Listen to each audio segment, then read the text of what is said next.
Happy Monday, footy fans. Welcome to another OneSoccer Hangouts. I'm your host, Asa Rehman, and I am happy to be joined by my good friends, Oliver Platt and Gareth Wheeler. Well, it was another footy-filled weekend with EPL action, the NWSL Challenge Cup in Utah, and of course the German Cup final, which was live on OneSoccer. Before we break down the Canadian storylines from the past week, what was the highlights of the weekend? We'll start with you, Gareth. Can we say a Manchester United victory? Am I allowed to start? Am I allowed to start there? There it is. As a Canadian, seeing Alphonso Davies win more silverware with Bayern Munich, I mean that's pretty special.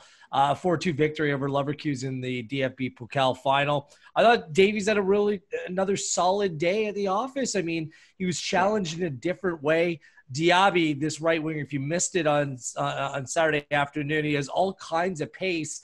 And you saw almost like for like, didn't you? You saw two players that can absolutely fly. And overall, I thought that Davies did well. And I really think that the question about Davies and the way that he plays and any tactical deficiencies he might have as a left back, I think that we need to pump the brakes a little bit and just totally respect what he's doing right now. And let's be honest, a makeshift back line for Bayern Munich, it's not the best back four that you've ever seen. And I think with more leadership behind him, he might even be able to play that position a little bit better. But you know, he's on his way to a potential treble in his first full year as a real senior squad player at Bayern Munich. So that's something special for me. Sure. Yeah, we'll get into that a little bit more. Ollie, highlight for the weekends on the soccer front for you? Well, yeah, I'm going to go Davies and Bayern as well. And, you know, I'll pick up on what Wheels said there. Like, I've criticized some of his defending and some of those things, and we pick holes in his game. But again, just what he's doing at his age, it's unbelievable. Like I was looking at who comparable players are in Europe in terms of his age and the level he's playing at. And if you take the top 20 clubs as ranked by 538, you can quibble with their rankings, but just take the top 20 for the purposes of argument. There's 4 guys who are under 20 who have played 1,000 minutes for one of those teams in Europe right now. It's Haaland, Davies, Vinicius, and Saka at Arsenal. So, you know, 4 players in the entire world playing for those elite clubs, playing that level of minutes. And what adds to that is that Davies is a kid who, you know, he was born in a refugee camp and raised in Edmonton, you know, and he's playing at that level at this age. It's just an unbelievable story. So, you know, for every moment where we think, well, he could have defended that situation a little bit better, for every little flaw in his game that we pick on, just to be playing at this level at the age he's at and the importance he has for Bayern, it's, as I say, it defies belief. And I don't think it's getting nearly enough attention in Canada. Yeah. Well, let's get right into it then. In his first full season, Davies has established himself, as you mentioned, Ollie, as one of the best left backs in the world. He's picking up hardware as well, along with winning the Bundesliga. He also picked up the German Cup on the weekend, and he was named the Bundesliga Rookie of the Season. Since his 20th birthday isn't until November, he can complete the treble and win the Champions League as a teenager. Absolutely wild to think about it. If that does happen, Ollie, is he the most accomplished Canadian men's player ever? It depends how you want to frame that argument, right? Like, I think it would obviously be the greatest season for a Canadian player ever. Whether it can be the most accomplished compared to, you know, some players who've done it for longer, Stolteri, de Guzman, Atiba, that's up for debate. But in terms of single seasons, in terms of hitting a certain high in the level he's playing at, I think Champions League or no Champions League, it's already pretty much unmatched in the history of Canadian soccer. Gareth, you ready to call him the greatest ever? See, I'm not as cynical, and I still call Owen Hargreaves a Canadian player, and he's won it all already. I mean, he was born and raised in Calgary, so his formative years, he grew up playing football in this country. So, I mean, Hargreaves has won it all, played in massive games in World Cups. So, I mean, he has a ways to go to get to that point, and accomplished in terms of silverware. That's one thing, but to get to the heights that some of the great Canadian players of the past have done and continue to do, you need to do it over time. And I've no doubt in my mind that he will do it over time, but I'm just not quite ready to put him there. And to be honest, Ollie and I, we had a debate post-match about, you know, whether Bayern Munich should be considered favorites to win the Champions League. And I'm not so sure about that. I think they're a very good team. I think they take advantage of a very soft, a very inexperienced group of contenders in the Bundesliga. I know they've done well against Chelsea, but let's be honest. I know you follow Chelsea, Asa. I mean, this isn't a vintage Chelsea squad. So I think there's some really strong teams still there in the Champions League. And I think that Bayern Munich is anything but a lock. They are in form, though. They look great right now. And I think if I were to pick a team to make a run, I'd be okay going with Bayern Munich. Yeah, it's fine. They might be the bookmakers' favorite, but what do you expect from PSG when they come back? They're going to be fully fit. Having not played. Are they? Atalanta in Italy they haven't lost a game since they came back as well. It might be that kind of fairy tale story to add another layer to this competition. Look, Man City, what's wrong with their form right now? They're playing really well, and obviously the stakes are even higher for them with possible banishment from the Champions League for the next 2 years. So, look, there's some very good teams left standing, and Bayern Munich is absolutely one of them. I'm not going to believe it until I see it from PSG. There's something about that team that there's just a hole in that team somewhere. But yeah, I think probably the most interesting thing is going to be the format of the Champions League, right? It's going to be completely different to what we normally see over 2 legs and in home stadiums and so on. So that does lend itself to, as much as it sounds crazy to say Atalanta winning the Champions League, you don't know, right? They have certain qualities that they're as good at as anyone in Europe. And in a, 1 game single elimination knockout format, it really could be up for grabs. Yeah, I mean, we saw Monaco and Porto in the Champions League. I mean, no one would have guessed that. And I just think, what Ollie just said right there, just because of the unknown, because of everything that's played out here in 2020, why not? It wouldn't surprise me. Yeah, you mentioned Atalanta's form, but as far as hot teams go right now, Bayern Munich has to be up there. And you hosted that cup final, the German Cup final on Saturday on OneSoccer's YouTube channel. You hosted the pre and post game show. And after that final, you spoke with Rob Friends, CEO of Pacific FC, about the return of the Canadian Premier League. You can watch that complete interview on OneSoccer's YouTube channel. Rob mentioned the challenge of keeping players engaged during this time, and he emphasized that the process shouldn't be rushed as far as returning to play. Ollie, do you have an update on the CPL status right now? Yeah, it's pretty much what Rob said on our show at the weekends. I think we're getting closer. I know no one's really going to want to hear that right now because it seems like we've been saying that for weeks. I do think that, although Moncton has been mentioned, it does seem to be down to PEI and Vancouver Island. And, with each one, there's pros and cons, right? Vancouver Island, you have a great setup there. Pacific obviously know what they're doing, and that's all pretty organized. But then, as we've seen with the NHL, trying to go to BC and not being able to, the public health requirements are really strict, as they should be, but it's hurdles that you have to clear, right? Yeah. Charlottetown has been a bit more open and kind of inviting the CPL to the province, but then over there you're kind of starting from scratch in terms of the facilities, the stadium, and all the setup and so on. So I think the league and all the owners are kind of just taking their time and taking a kind of wait and see approach and seeing which route makes more sense. But that there are issues that come with the long wait. One of the issues that's kind of going around the league right now that I've heard about over the past few days has been getting international players into the country. There are some real concerns as to whether that's going to be possible, whether certain players may have to be let go just because they can't get their international transfer certificates and visas through. And actually the extra transfer window that was created for North America, the 2-day window is today and tomorrow. So we could see a bit of movement there pretty quickly, I think. So there's little things like that, beyond even just the hosting of a tournament that add extra layers and extra complications to getting this thing done. Right. It's one thing about practicing patience, and perhaps the fact that this is being dragged out a little bit longer affords these clubs the opportunity to get these players in, or at least have some sort of assurance that down the road, as long as our country, which we continue to do a really good job against COVID-19, it's opening up the possibility for way more things. I think what the case study south of the border that we're seeing right now across all North American sports is you can make grand plans. It doesn't matter, how in depth they are, but until the unknown strikes now, it throws everything off. It throws everything into a little bit of chaos. And that's what they're experiencing, unfortunately. And it's nothing to do with their own plans.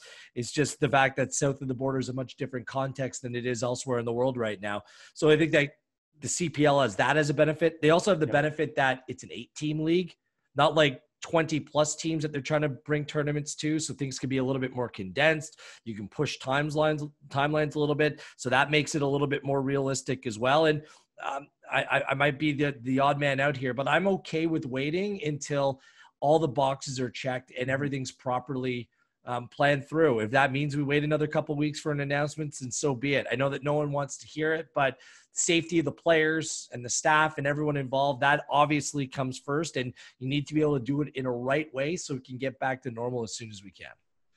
Yeah, and go ahead, Ollie. After that, I'm jumping into our next topic, but like you see in MLS, you know, I think a lot of people have been criticizing MLS. I think their protocols have been pretty stringent and laid out fairly transparently, and still, you know, there's a lot of challenges there, right? Things they maybe didn't foresee happening a certain way. And, you know, the CPL is kind of getting the benefit of watching maybe how it's happened in Europe, how it's happening in MLS, and learning the lessons there.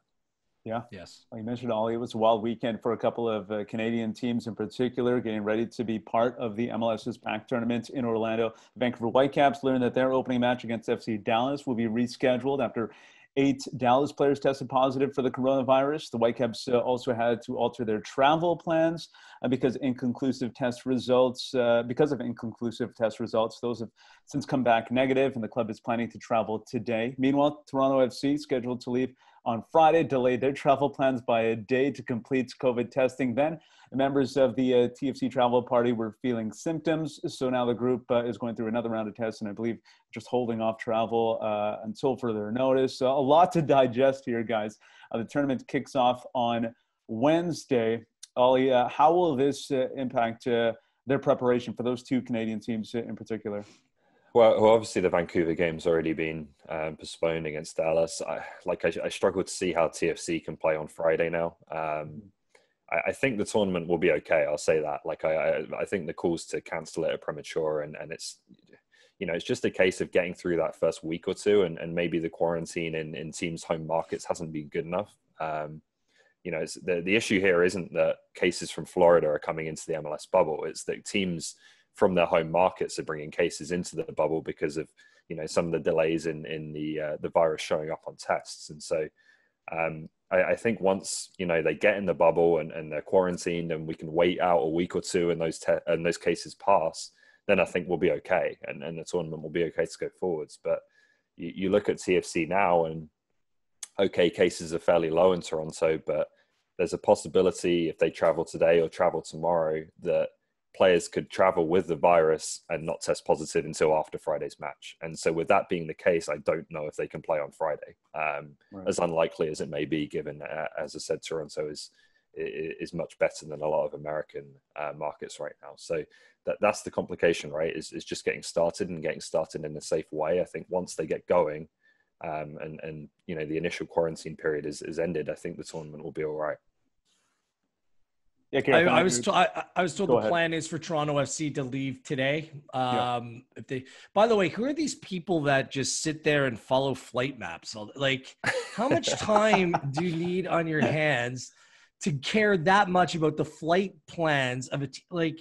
And the other thing I want to say is, like, some of the reporting that's like, I know a website came out that a TFC player had, it was never a player. It was very clear in the Toronto FC release. Yeah. That it was a member of the traveling party who was experiencing some symptoms.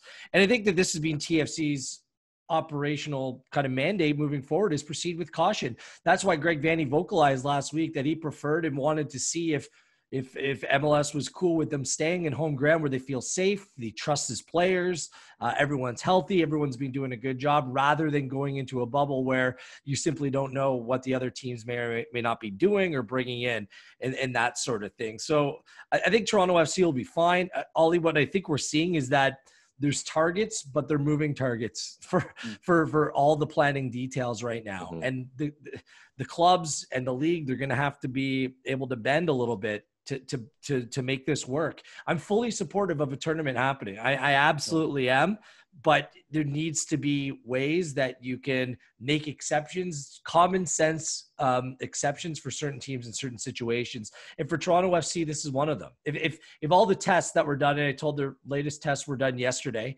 on Sunday, then and everything comes back clear, I'm assuming that everything's good to go. And unless they have a positive test that comes about on ground level, then I'm sure that everyone's good to go, because also Toronto, like you said, the lower numbers in Toronto and the fact that these players have been responsible. That's the one thing that's being drilled into me, is that everyone has been doing their job. Everyone's been doing their work. I know that doesn't come with a guarantee, but with common sense approaches, I think that you can make sure that this tournament comes off with relatively few hitches. I'm excited to see it, Ollie, World Cup style. Like, I can't wait to see this tournament.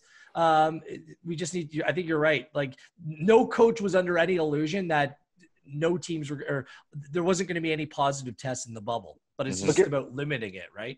Gareth, what does this mean for Toronto's chances? They came in, they're coming into this tournament as one of the favorites, and now they're dealing with all this before even arriving in Orlando. How does this impact their chances of winning this tournament? I think this improves their preparation. A couple more days, keeping the players happy at homes with their families. Like, look, they're fit, they're ready to go. I think that this tournament, however, is very difficult to prognosticate. Right. Like, which teams are there to play the 3 group games, pick up as many points as possible that go towards your regular season, and then want to peace out, get out of the bubble somewhere where a lot of players don't want to be for 2-3 weeks longer. So the approach of every team might be a little bit different. Some teams will be out to win it. I know that a lot of supporters will say, yeah, but there's a Champions League spot on the line. Well, one of 26 in blazing hot conditions in Orlando without crowds. I don't know who's the favorite to win this tournament. I have no clue. I have no clue if a very good player is going to pack up and go home within the tournament. So prognostication for me is next to impossible. TFC, sure, on paper, one of the favorites, but all indications tell me that they're going to use their squad and use some very young players at this tournament as well. So who knows, Asa? Yeah. Ollie, what do you think? Well, I'd certainly have TFC up there, and Piatti's fit, and he'll certainly add something. As Gareth said, it's going to be a large part of it is going to be who wants to win this. Obviously, you would think for the Canadian teams that the Champions League spot is added incentive, maybe more so than the American teams, because they only have one other route into that tournament. But we'll see. It's really hard to predict. I wouldn't be surprised if we see more counter-attacking teams being successful, again, given the heat, given the lack of games and rhythm, and that maybe doesn't help TFC. But like, I'm just kind of coming up with ideas here and speculating. It's so difficult to predict. Altidore, like how much he'll be able to play is something to watch, because he just got back into Toronto, with 10 days to go in the month of June, and he self-quarantined and has just got back into team training. And he's obviously a player who could be a world beater, or like a beater, or like a dominant force in Major League Soccer. But how much are they willing to take off the reins right now with a player for this tournament? I don't know. I think they're going to kind of see as they go along. And other than Altidore, they don't have that true number 9, right? So he's such an important piece to this team moving forward.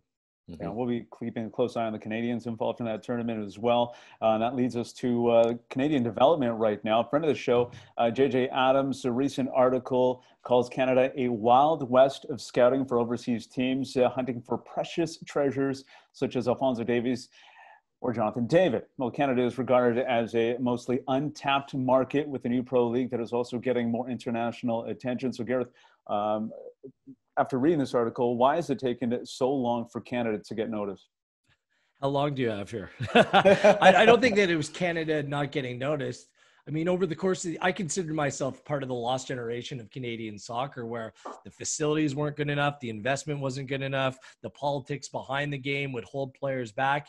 And the one thing that mattered the most at that time is your passport. If you didn't have a way to a European passport, or a family member, an aunt, an uncle, or whoever who held a European passport, you couldn't get opportunities, because bringing over a Canadian player who wasn't on the national team level, it was impossible to find these so-called diamonds in the rough. Now there's context. Now there's opportunity in our own backyard that were started by the MLS academies, who've done a great job developing talent.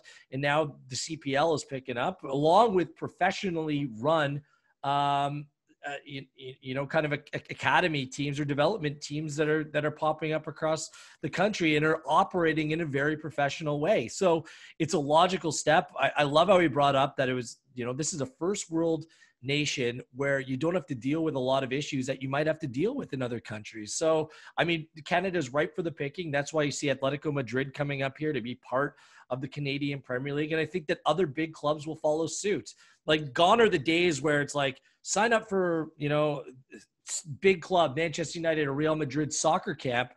Clubs are now willing to put their stake in the ground rather than 2 weeks of the year have a presence, right? It's about constantly being here and trying to take advantage of the setup, the real positive setup that we have in this country. Well, I think there's a level of trust now too. I think for so long it was hard for teams overseas, European teams in particular, to trust Canadian players for whatever reason, I guess. You saw a few players go over on their own dime, basically, with Stalteri, Rob Friend. We go through the list, Atiba Hutchinson as well, and basically fight their way to get noticed. And when they did get into the lineup, they held their own. But now there's an investment, there's an interest in Canadian talent. And we see a player like Camilo Estevez going from CPL to the Eredivisie. So there's a level of trust that's continuing to build now, and seeing players like Alphonso Davies and Jonathan David, I think, really helps that. And Tristan Borges, another player who's gone over to Belgium as well. So hopefully we'll see more happen in the near future here. Ollie, do you think that Canada is getting recognized around the world a little bit more now? I think certainly with Alphonso and Jonathan David, that will start to happen. And I think the key thing now is there's just more pathways, right? Like because of the MLS clubs and now the CPL clubs, like 8 of the top 10 population centers in Canada now have a professional team. And so, you're giving players an opportunity to be spotted, to have a high standard of coaching. And then above all of that, obviously, you have John Herdman in Canada Soccer kind of laying out a national blueprint as well. So there's just more ways to be seen as a talented young Canadian player. There's more ways to be developed in the right way. You look at a player like Ryan Telfer. Okay, he's not a superstar of Alphonso Davies level, but I don't think he has a professional career without TFC, right? Like they give him a chance on TFC2. He earns his way up to the first team. And now he's a player who could have been a decent depth player for Canada and will be an important player for Trinidad. And just players like that add depth to your national team pool, as well as the star players. I think there's just going to be way more opportunity for those players to be seen and developed and have a shot at playing professionally. Do you think, Gareth, a player like Dwayne De Rosario gets a better look if he's a 24-year-old now, as opposed to just basically dominating MLS for his entire career? But before MLS, he actually started off by going over and playing in Germany. And he had contract issues. It was a real tough time. And he ended up coming back training as a player in his early 20s with my club team at that time when I was a teenager, just to try to stay fit while he found his next club in the Toronto Lynx or whoever wasn't going to cut it. That was before MLS. So yeah, he was a late bloomer, and he turned out to be one of the greatest Canadian men's players of all time. So absolutely, there's so many players who kind of lost their way by no fault of their own. And now that hopefully takes out some of those pitfalls that these players have found themselves in. Look, there's a number of young players playing across Europe right now that most Canadians have never heard of their name before. So there's still a challenge, there's still development, but at least there's the potential and there's options for these young players. Is Davies and Jonathan David, are they changing the narrative though? When you have that Canada flag next to your name, do you think that coaches and scouts are looking at you differently as opposed to how they might have looked at you a decade ago? I don't think a lot of coaches care where you come from, to be honest with you. I think that if you can play, you can play. But like Ollie said, it's about having the chance of being noticed, right? And, without the Whitecaps, Alphonso Davies probably would have found his way, but they gave him the opportunity to shine. Jonathan David turned down opportunities to join clubs over here, to go overseas. He was afforded the opportunity because he was good enough to play. If you're good enough, you're going to get noticed, but it's about how. That's so important, especially for the young players that are coming through right now. Yeah, I think they will make people see Canada as more of a place where there could be some real untapped potential. And we see that with Atletico Madrid coming into the country, right? Like, I think players like, maybe the past generation of players, Stolteri, McKenna, guys like that, I think they became known for, their character and their determination, their ability to carve out a very good career in Europe. But they didn't maybe point back to Canada as a place where clubs should go and look, because there's more guys like this for whatever reason, rightly or wrongly, right? Now with Davies and David, you really can't ignore that. There's some talent here, and yeah, I mean, Thomas Rositzky was the top goal scorer in Belgium. Right. Okay. Yeah. And the way that we consume news today is much different than we consumed it 10 years ago. We're inundated. We're much more aware of who these players are. Julian de Guzman had a couple of incredible years with Deportivo La Coruna. So, I mean, these players, Canadian players, have been out there before. I just think that Davies and David might be a cut above, and they get a whole lot more attention because of that, and just because of the way that we consume the game today as well.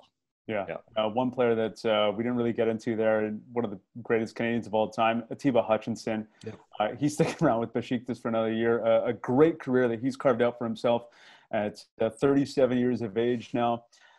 Can he catch de Guzman's mark of 89 caps for Canada? He's 5 away, but he's not being featured on the men's team right now.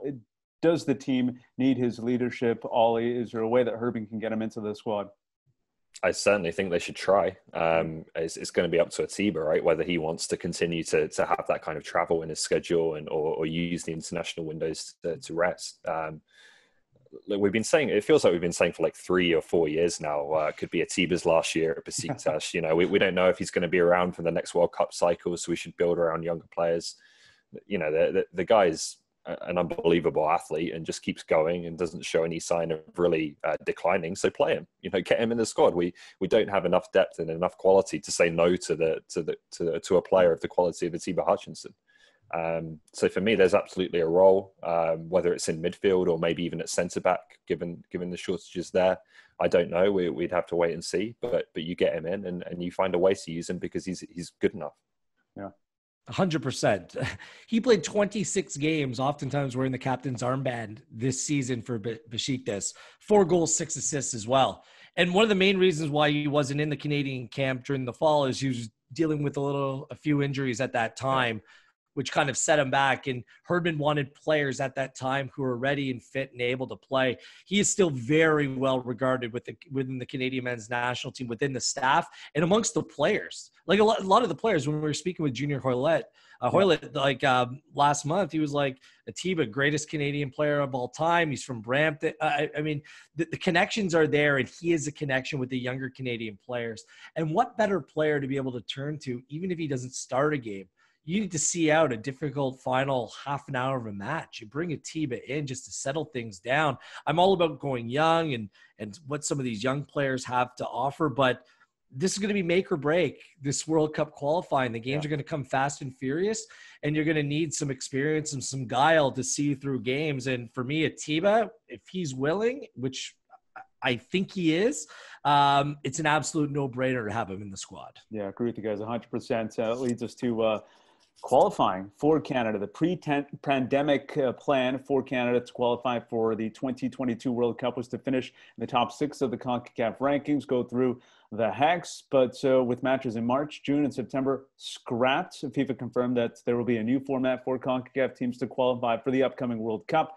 One of the formats being discussed is to have 3 groups of 4 with the winners of each group to automatically qualify, and playoff opportunities for the ones that just fall short. Ollie, what would be the best format for Canada to qualify for the World Cup? Good question. I think, well, firstly, you have to say that this is a good thing for Canada. Obviously, not the pandemic, but the fact that World Cup qualifying is going to be reorganized is going to give them a better opportunity of playing in the final round. It may even give them automatic qualification for the final round, depending on how it's done. But all the solutions that are out there, have their drawbacks. The first proposal that seemed to be put out there was having 3 groups of 4, so you'd get, 3 groups of 4, so you'd get 12 teams in the final rounds. The problem with that from a team like Canada's perspective is if you get drawn in Mexico's group, you're kind of done and dusted, right? Like it's going to be very difficult because only one team would get out of each group, and then maybe the best second place team. And then you in that format, you'd also lose USA versus Mexico. You'd lose the most attractive games that CONCACAF has. So there's flaws there. I've heard of maybe going to an 8-team final round and going into 2 groups of 4. And again, that allows you to play in fewer windows, but gets, more opportunities for teams to qualify, or a more realistic path for teams to qualify. It's difficult. Like I've taken a look at the whole CONCACAF calendar and fitting in all the things you need to fit in. And then also potentially thinking about, whether you're going to do a tournament for the lower ranked teams to have a second chance, or whether you're going to do, an elimination process to lead up to the final round instead. It's so difficult to really come up with any realistic ideas to fit into that calendar. It's going to take, some very intelligent people to figure it out for CONCACAF. Well, you're going to have to play more than potentially 2 games in a window. Yeah. That's the way I look at it. Yeah. And I don't know how you're going to get to it, but I think the 2 groups of 4 makes sense, Ollie. And we were about to see it in Olympic qualifying, the 2 groups of 4 CONCACAF style. Yeah. Would I be in favor of if you do the 2 groups of 4, the top 2 teams from each group go on, but then just don't make it automatic qualification. All 4 teams are guaranteed something then, but then you have 2 knockout games, the crossovers from the groups, the 2 teams that win those games from the final 4, they automatically have qualification. Then you have the 3rd place game. The winner gets automatic qualification for the World Cup. The loser goes into the whatever the qualification where they'll play, where it was the AFC or South America, the 4th place one team. Of the 2, hasn't been drawn yet. Yeah.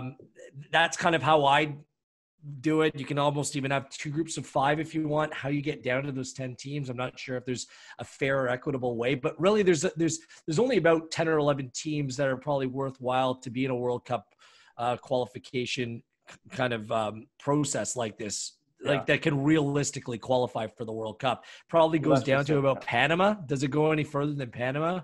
Probably not. Yeah, it's about, I think it's about 10 or 11 that you can say have a somewhat realistic chance of maybe qualifying. Well, Trinidad and Tobago's at 11, but they're not what they were. I think you can go down as far as 10 with Haiti. I think that's where you cut it to. Yeah.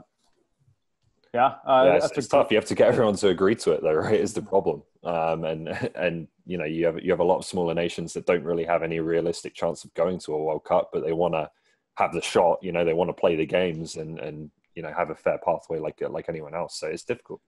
And whatever has happened, this is obviously temporary. Like, I think there could be a better discussion about how qualifying for 2026 and beyond works. But right now, it's got to be just completely makeshift and just try to bring as many teams in the fold realistically as possible within a limited time frame. We might see tournament style, Ollie, like see a game, like a number of games lined up in a window instead of them being spaced out, where you have to use the depth of your squad. Could play out that way as well. Yeah, we'll save that discussion for another time. That's all the time we have for today's show. It was good though, guys. You guys have fun. Good to see you, pal. Always a pleasure. By the way, every episode you host, you have 1 fewer bottle of wine over your right. I know. Sometimes I should restock, get back up to 4, but the lineups are too long at the store. So maybe on the next show I'll get up to 4. You should really start each week with a full rack, and then we'll see you work your way through it as the week goes on. Start having them for the show. Just have it during the show. I think that's what I should do. Yeah. All right. For Gareth Wheeler, Oliver Platt, I'm Ace Rehman. I want to thank everybody for watching. I want to encourage you to subscribe to the YouTube channel as well. And we'll be back for another show at another date. See you next time.